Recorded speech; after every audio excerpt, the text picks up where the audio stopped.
Amazing feeling when you play on the road and your fans come out, and then it almost kind of shakes the other team. It's great to be in media after, and the other media members are asking you about, feeling like you have a home court advantage on the road. So first and foremost, tremendous gratitude, thankfulness to our fans. It's happened multiple times this year, and we couldn't be more appreciative. Now I know as we shift gears and come back to Hilton, we've also been fortunate to have the best home crowds I've ever been a part of. And I know that every one of these games has such a magnitude to it. This game is so important on Saturday. And so for everybody to come out, I don't know what the weather's going to be. I don't know if it's going to be cold. It might be snow. But the amazing thing for myself, our other coaches, everybody in our program, is how committed our fans are and how much they love our team, our program, and support us. And so I wanted to first of all make sure that we put that all out there, because our guys are excited to come back home and play in front of a raucous, passionate, fired up fan base on Saturday. The other thing I'll say is, just in terms of as people are watching our guys and understanding our team, what I'll also say is many of the guys on our team and the things that they're doing truly are heroic. And so for me, it's an honor to have such guys on the team and in the program that work the way they do, because there's all these things that are uncommon that I think sometimes we have to realize are really not common, the things that they're doing individually and collectively. And so what happens oftentimes is I think you can take that for granted, or you cannot enjoy the moment the most. And for me, I almost look at the word enjoyment with a complacency to it, like you're letting your guard down, and we never let our guard down.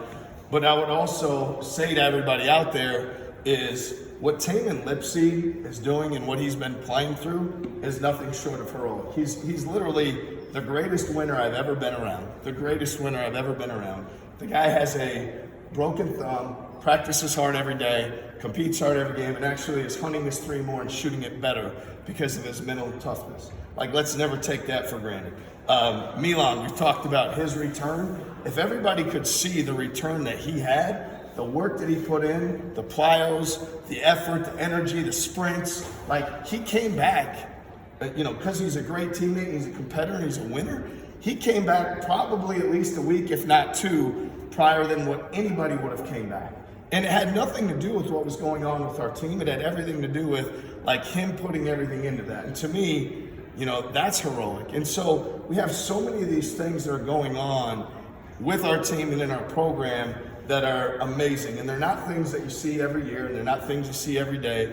I think we're all at a point in time where, we're fortunate to have a group that plays with some toughness, right? Plays with some toughness and plays with togetherness, which everybody talks about modern era college basketball and, transfer portal and NIL and all these things they're, the most negative things and everything is bad. But what I'd say is if our guys will continue to play with that same togetherness and toughness, man, how appreciative we all should be and how thankful we should be and how cool that is. And you saw it last game with Keyshawn.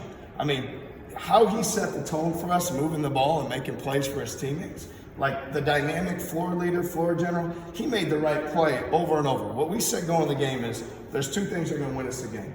Let's get great shots, which he is a huge part of us getting great shots, and let's rebound the basketball. He has 7 defensive rebounds, and a lot of them where he's flying in traffic coming into it. Okay, that's a guy that says, I'm a leader, I want to win. Joshua Jefferson has continued to rededicate himself from a leadership standpoint. I think a lot of times when it's your first year in the program, you don't want to ruffle feathers with guys returning. Joshua Jefferson, his leadership, his poise. When people are making this comparison to George Niang, who is probably the best college player that I've ever been around, and when you're getting compared to George Niang and who he is and how he worked and how he does everything, that says everything you need to know about how well Joshua is playing and how much he's leading our team. And then, you can just continue to go through our roster from there. I get asked every time. Kurt Jones, how does he come off the bench? He's the most consistent player there is. There's not a more consistent player out there. Every single day he does the same thing. So whether he starts, comes off the bench, whatever's thrown at him, that consistency shows up for Kurt every single time that he takes the floor. And then when you look at guys that we don't always gauge their offensive production as the value that they bring.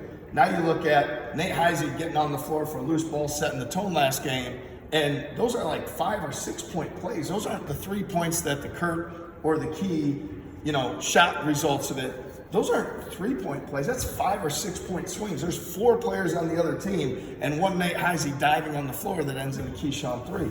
And then with Brant Chatfield, we call them hammers in our program. When you get offensive rebound, putback finish, when you get 2 of them on the road in the final 9-10 minutes of the game, like those are as much of a backbreaker as anything can be. And Deshaun Jackson, we're seeing more and more elite defensive performances from him. His communication, his energy, his enthusiasm.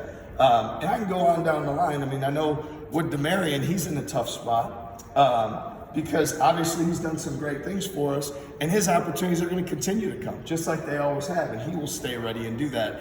But again, that's something no one else does either. There's not another DeMarion Watson who's just always ready when the coach calls on him. And it may not be next game, and it may be next game, and it may be in the first half, and it may be in the second half.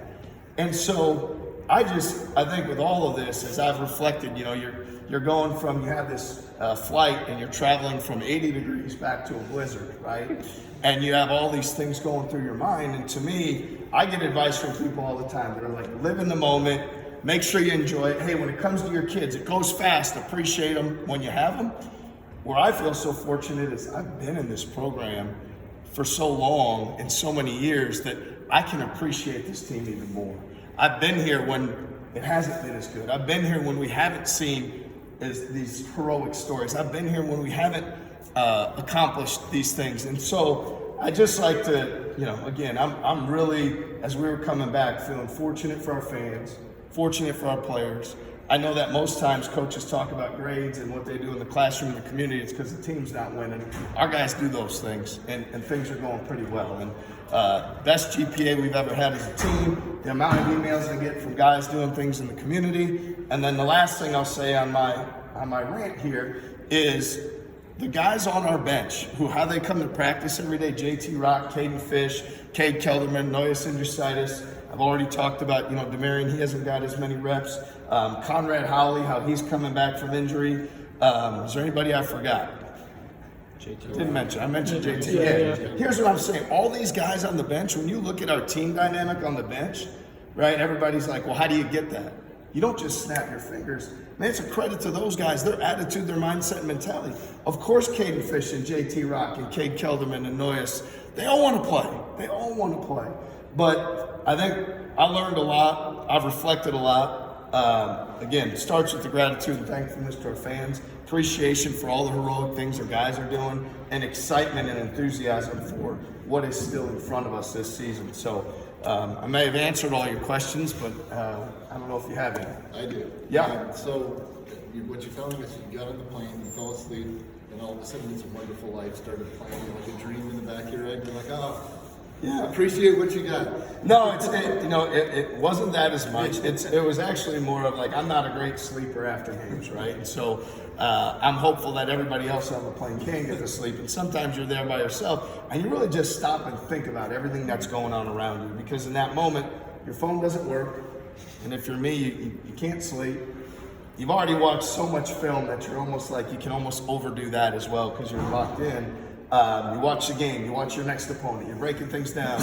All of that comes into play, and then you really stop to think about it and you have perspective. And so I guess, to me, I had that moment of perspective and appreciation for all of it. And I guess I would just challenge our players, our fans, everybody that's a part of it, take time for those moments too, because there's some really awesome things happening in front of our eyes. And if you don't really enjoy them and appreciate them when they are happening, they can pass you by, and that's a shame when you miss out on those joys. Because like I said, I've been here when we hadn't had them. I've been here when we've been last in the league. I've been here as an assistant when things hadn't gone as well, and I think that's really helped shape me and benefit me and help me in so many ways. But yes, to your point, like a lot of reflection of what's happened, what's in front of us, and appreciation for all the people that are making this so awesome. How much of what you just kind of opened with is the culmination of your culture kind of coming together here in year 4, do you think? Yeah, I think, people use that word culture all the time, which I always think that's like the sum of everybody's decisions when nobody's watching, right? Like, what do you do when nobody's watching? Because everybody in front of a camera, in front of a microphone, it can be easier to make certain choices that you don't always make. And I think our guys, we preach so much of how you do anything is how you do everything, the daily habits and the focus on it. Again, our guys are probably, they didn't hear anything I just said, so as practice went on, they're probably like, hold on, is this the same guy that was just in practice going after us and challenging us? And yes, it is. It's because I appreciate him, because I love him, because I know. And so when you use the word culture, to me, it means so much more about the quality of the young people in your program, the decisions they make, the choices they make, and how they do that together. And I do feel really fortunate for that because we've had some adversity, and we're going to have more adversity as the season goes forward. But what I've seen is when adversity hit, Keyshawn Gilbert locked in and said, if winning this game is about making the right play and rebounding, count on me to do that. Joshua Jefferson said, at practice every day, count on me now to step up like I've been in this program for 3-4 years, not in my first year. And so to me, if that's what culture is, and that's a culmination of things over time, then again, we're fortunate to have that going on. I think it's the consistency of how you do everything over time that eventually comes around for you. It's not one heroic play or one heroic moment. It's what you do over a long period of time. And again, I know I'm talking more than normal. We watched yesterday a Jalen Hurts clip with our guys from 2017 Alabama, national title, when he gets benched for Tua Tagovailoa, and how he handled that moment with a camera on him. And so we're looking at it like, how do we gain strength from him? I know as a coach I know our young people have, and so it's really about that consistency. And then it comes around, people didn't think he could be an NFL quarterback, wouldn't get drafted, wasn't good enough to this, that, the other. Super Bowl champion, right? Elite winner, great competitor. And so I think, again, I know we all have expectations and things we want to go our way, but I also feel like we all need to be learning. We all need to be in the moment as much as we can, and a lot of learning opportunities out there. I know you've touched on Jefferson already, but just how do you feel him and Deshaun have transitioned to Big 12 play and just the physicality of this league and conference requires? Well, they have a great chemistry together, first of all, which helps. They really have a investment in a relationship. I always say to them before the game, look out for one another, have each other's back, because there's plays on the glass, there's plays on the interior where you need those two guys to really care about one another, and those two guys do. For Joshua, the physicality, you look at the start of the second half. Again, at halftime, we said this game is about rebounding. We're +9 in the second half. Joshua Jefferson takes that from the locker room, gets an and one as our first possession offensively, and that sets the tone for everything that you do. So leadership isn't as much about what you say, it's far more about what you do in your actions, and there's definitely things that we try to define and outline for our guys as importance. But what we've seen is Joshua brings a tremendous physical presence that impacts us in a positive way every single game. Deshaun is screening more than he was early and getting us baskets. There's a couple baskets last game. Keyshawn gets one on a cut. Kurt gets one on a back screen where Deshaun sets physical screens. And then we're seeing from Deshaun as well, defensively, the physical efforts that are showing up for him. And I think those are really paying off. Cincinnati, third straight, I think, opponent you've had at home that comes in on a winning streak, won 3 in a row. You know how talented they were, top 15 preseason. What impressed you about them? Well, they're playing tremendous confidence. I think so much of this is you look at timing and when teams encounter their portion of adversity, and then when do you play them? And obviously right now they're 3-game winning streak. Offensively, they're playing great. If you look at the team, you mentioned talented. I think what that really means is they've got a lot of gifted players that can produce in a lot of ways. Their guard, James, right now, Jizzle James, he's been electric. He's averaged 21 a game the last 3 games. I mean, he's really getting the spots and scoring the ball. You got to do a great job guarding him at the point, whether it's point of the screen or on penetration, because he's getting to his spots and his confidence is extremely high. You look throughout their team, they've shifted up, bringing Skillings off the bench, who's a really gifted scorer, and he comes in and they have not the same as what we have with Kurt Jones, but they bring somebody off the bench who has that ability to score it. Lukosius as a guy who's an elite shooter. I know that in league play, he's had, teams have really tried to take him away, so his percentage isn't indicative of the great shooter that he is. And you go on down from there, because Day Thomas is a really tough, competitive guard. Their team they're great in transition. They're playing excellent offensively right now, and I say all that, and their identity is their defensive ability. They keep the ball in the paint. They really rotate. Dylan Mitchell's a tremendous, versatile defender. Bondago on the front line is an elite shot blocker. So, I mean, they're a really complete team. They're a team that defensively is great and who now is playing really well with a lot of offensive confidence as well. What kind of impact do you hope that Hurts video has on your guys? Well, I know it's had a big impact on me because everybody will ask about sideline demeanor and how you communicate. And I remember in 2017 watching that and saying, if Jalen Hurts as a college junior at 20 years old, in his toughest moment where he's been in the national championship game starter as a freshman, as a sophomore in the national championship game as a starter, and it's halftime and your coach comes to you and says, we believe there's somebody else that can help us win this game more than you at this spot right now.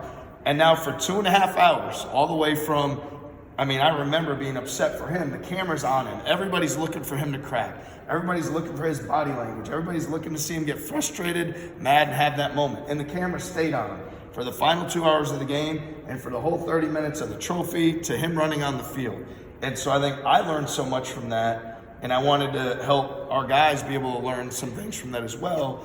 Because for me, I was in a spot at South Dakota State where I was a head coach, and I was probably more demonstrative, reactive, those sort of things to when things didn't go your way.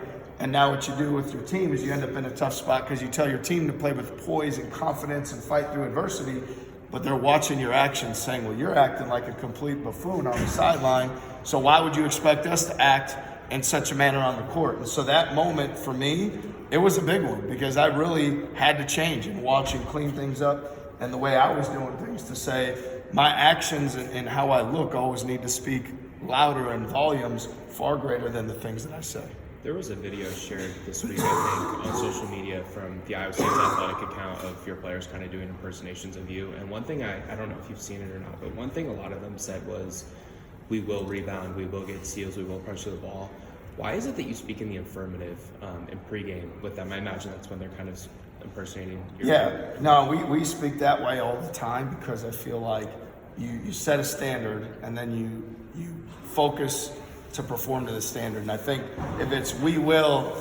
exclamation point, you're not asking, you're not negotiating, you're not worried about the last possession, you're not saying, hey, if we don't do this, then this will be the consequence. You're clearly outlining, defining the standard, and then you're putting an exclamation point at the end of it. This is how we will do this. And that's something that, to me, in terms of communication, setting the tone, I think is really important. I think the messaging has to be clear. I think the demands and the standard has to be clear. And it's important to me that our guys, even though they probably enjoy making fun of me or the things that I say, like a lot of us would, a former coach, a teacher, a parent, whatever, what I would say is, as long as the messaging is clear, as long as that they're saying the same thing, they know what the standard is, and they know that we will perform to that standard, then at least I feel okay that the message is getting across, regardless of all the impersonations and the things that they take shots at me for. When Deshaun came in, it sounded like he was definitely going to add a boost on the scoring end, but how would you say he's grown defensively as the season's gone on? Yeah, he's had, over the last 3 weeks, he's had multiple times